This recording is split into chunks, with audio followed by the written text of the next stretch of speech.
ചിന്തയ്ക്ക് വേണ്ടി വായിക്കുന്ന തിരുവചനം മത്തായിയുടെ സുവിശേഷം 16-ാം അധ്യായം 18-ാമത് വാക്യം. നമ്മുടെ വാഴ്ത്തപ്പെട്ടവനായ കർത്താവായ യേശുക്രിസ്തു പറഞ്ഞതായ ഒരു കാര്യത്തെക്കുറിച്ച് ആണ് ഇന്ന് സംസാരിക്കുവാൻ വേണ്ടി ഞാൻ ആഗ്രഹിക്കുന്നത്. യേശു പറഞ്ഞു, ഈ പാറമേൽ ഞാൻ എൻ്റെ സഭയെ പണിയും, പാതാള ഗോപുരങ്ങൾ അതിനെ ജയിക്കയില്ല. ഒരിക്കലും യേശു കർത്താവ് പണിയുന്ന കർത്താവിൻ്റെ സഭയെ ജയിക്കുവാൻ ഒരു ശക്തിക്കും കഴിയില്ല. കർത്താവിൻ്റെ സഭ എന്നാളും അത് വളർന്നുകൊണ്ടേയിരിക്കുന്നു. അത് സാർവത്രിക സഭയെക്കുറിച്ചാണ് ഞാൻ പറയുന്നത് കേട്ടോ. ഇവിടെ ഇന്ന് കാണുന്നതായ അത് ഒരുപാട് സംഘടനാ ബേസിലുള്ള കാര്യങ്ങളെക്കുറിച്ചല്ല. ബൈബിൾ അതിനെക്കുറിച്ച് പറയുന്നില്ലല്ലോ. ബൈബിൾ പറയുന്നത് തിരുവചനത്തിലെ സത്യങ്ങൾ എന്ന് പറയുന്നത് നമ്മുടെ വാഴ്ത്തപ്പെട്ടവനായ കർത്താവായ യേശു ക്രിസ്തു നമുക്ക് വേണ്ടി ജീവനെ വെച്ച് തരികയും നമ്മളാക്കി മാറ്റിവെക്കുകയും ചെയ്ത കർത്താവിൻ്റെ വചനത്തിൽ നിന്നുള്ളതാണ് ഞാൻ പറയുവാൻ ആഗ്രഹിക്കുന്നത്. അത് കർത്താവ് പണിയുന്നതായ സഭ സാർവത്രിക സഭയാണ്. ആ സഭയിലെ അംഗങ്ങൾ എന്ന് പറയുന്നത് വിടുജനം പ്രാപിച്ചവരാണ്, ബോണഗെയിൻ അല്ലെങ്കിൽ രക്ഷിക്കപ്പെട്ടവരുടെ കൂട്ടം. അതൊക്കെ നമുക്കറിയാം അല്ലേ? യേശു കർത്താവിൽ വിശ്വസിക്കുകയും യേശു ആണെന്ന് അംഗീകരിച്ച് യേശുവിനെ ഹൃദയത്തിൽ സ്വീകരിക്കുകയും ചെയ്ത വ്യക്തികളാണ് രക്ഷിക്കപ്പെട്ടവരെന്ന് പറയുന്നത്. അവര് ക്രിസ്തുവിൻ്റെ സഭയിലെ അംഗങ്ങളാണ്, ക്രിസ്ത്യൻ ചർച്ച്. അപ്പോൾ അത് സകല ജാതിയിൽ നിന്നും സകല വംശത്തിൽ നിന്നും സകല ഗോത്രത്തിൽ നിന്നെല്ലാം വീണ്ടെടുക്കപ്പെട്ടവരാണ്. ദൈവത്തിൻ്റെ പദ്ധതിയിൽ ദൈവം കണ്ടിരുന്ന വ്യക്തികളെ കൂട്ടി ചേർത്തു. അങ്ങനെ പണിതുകൊണ്ടിരിക്കുന്നു. ഇപ്പോഴും രക്ഷിക്കപ്പെടുന്ന ഓരോ വ്യക്തികളെയും അപ്പോസ്തല പ്രവൃത്തി 2:40 നമ്മൾ വായിക്കുന്നുണ്ട്. യേശു കർത്താവ് എന്ത് ചെയ്യുന്നു? രക്ഷിക്കപ്പെടുന്നവരെ ദിനംപ്രതി സഭയോട് ചേർത്തുകൊണ്ടിരിക്കുന്നു. അങ്ങനെ ചേർക്കപ്പെട്ടവരിൽ ഒരുവനാണ് ഞാനും. എനിക്കതിൽ അഭിമാനമുണ്ട്, സന്തോഷമുണ്ട്. ഈ വാക്കുകളെ ശ്രദ്ധിക്കുന്ന നിങ്ങളിലും പലർക്കും ആ കാര്യങ്ങൾ ഉത്തമ ബോധ്യമുണ്ട് എന്നുള്ളതിൽ എനിക്ക് ഒത്തിരി സന്തോഷമുണ്ട്. ഞാനും ദൈവത്തിന് സ്തോത്രം ചെയ്യും. 1 കൊരിന്ത്യർ 1-ാം അധ്യായം 9-ാമത്തെ വാക്യത്തിൽ നമ്മൾ വായിക്കുന്നത്, ക്രിസ്തുവിൻ്റെ കൂട്ടായ്മയിലേക്ക് നിങ്ങളെ വിളിച്ച, അല്ലെങ്കിൽ കർത്താവായ യേശു ക്രിസ്തുവിൻ്റെ സഭയിലേക്ക് നിങ്ങളെ വിളിച്ചു. വാസ്തവത്തിൽ നമ്മൾ കർത്താവായ യേശു ക്രിസ്തുവിൻ്റെ സഭയിലാണ്. ഇതിനെതിരായി ഒരു പാരലൽ കിങ്ഡം പണിതുകൊണ്ടിരിക്കുന്നു സാത്താൻ.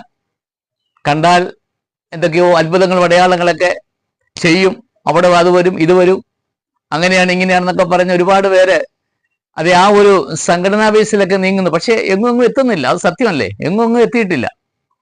എന്തൊക്കെ കാര്യങ്ങളെക്കുറിച്ച് വിശദമായിട്ടൊന്നും മനസ്സിലാകുന്നില്ല. ദൈവത്തിൻ്റെ ആത്മാ മനസ്സിലാക്കിയാലേ അല്ലേ ആകത്തുള്ളൂ. അപ്പോൾ പറഞ്ഞു വരുന്നത്, ക്രിസ്ത്യൻ ചർച്ച് ആ സഭയിൽ അംഗത്വമുള്ളവരെന്ന് പറയുന്നവരെല്ലാം വീണ്ടും ജനം പ്രാപിച്ചവരാണ്.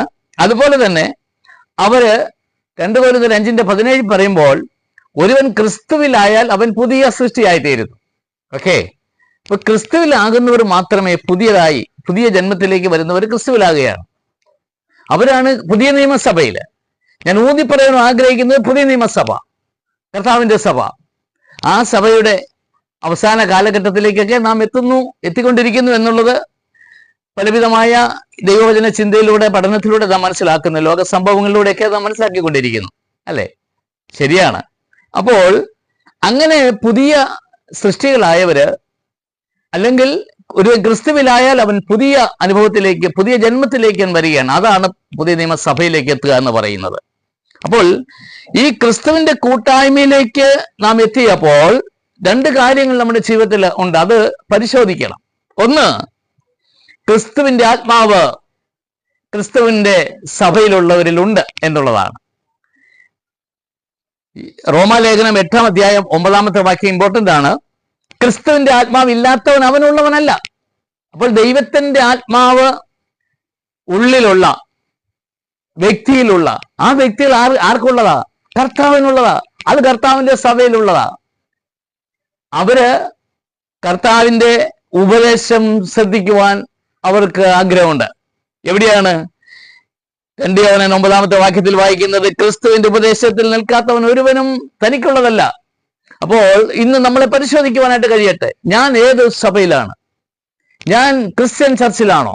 യേശു ക്രിസ്തുവിന്റെ സഭയിലാണോ ആയിരിക്കുന്നത്?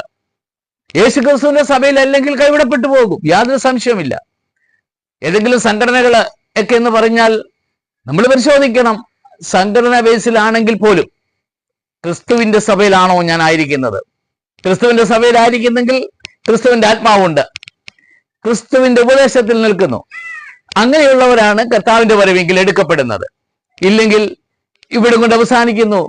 സംഘടനകൾ പൊളിഞ്ഞ് തരിപ്പണമാകും. ഒരു ഉദാഹരണം നമ്മൾ നോക്കിയാൽ ഉൽപ്പത്തി പുസ്തകത്തിൽ ഒരു കാര്യം കാണുന്നുണ്ടല്ലോ, അല്ലെ? എല്ലാം ദൈവം ലോകത്തെ ന്യായം വിധിച്ചു. ശേഷമായിട്ടുണ്ടായിരുന്ന വ്യക്തികള് ഒരു സമൂഹമായി തീർന്നു. അവര് ഒരു പണി ചെയ്യുവാൻ വേണ്ടി തുടങ്ങി. ബാബേൽ ഗോപുരമാണ് അവർ പണിയാൻ ആഗ്രഹിച്ചത്. ബാബേൽ ഗോപുരം എന്ന് നമ്മുടെ പേര് നിലനിർത്തണം, നമ്മുടെ ഈ പണിക്ക് ഒരു പേരൊക്കെ ഇടണം, പേരിന്റെ സാരഥികൾ നമ്മളായിരിക്കണം, നമ്മുടെ പേര് നിലനിർത്തണം എന്ന് പറഞ്ഞുകൊണ്ട് അവര് ഒരു സംഘടന പണിയുകയാ, ഒരു കെട്ടിടം പണിയുകയാ, ഒരു ഗോപുരം പണിയുകയാ. പക്ഷേ ദൈവത്തിന് അത് ഹിതമല്ലായിരുന്നു. ദൈവത്തിലെ ഹിതമല്ലാത്തതെല്ലാം പൊളിഞ്ഞു പോയിക്കൊണ്ടിരിക്കുക.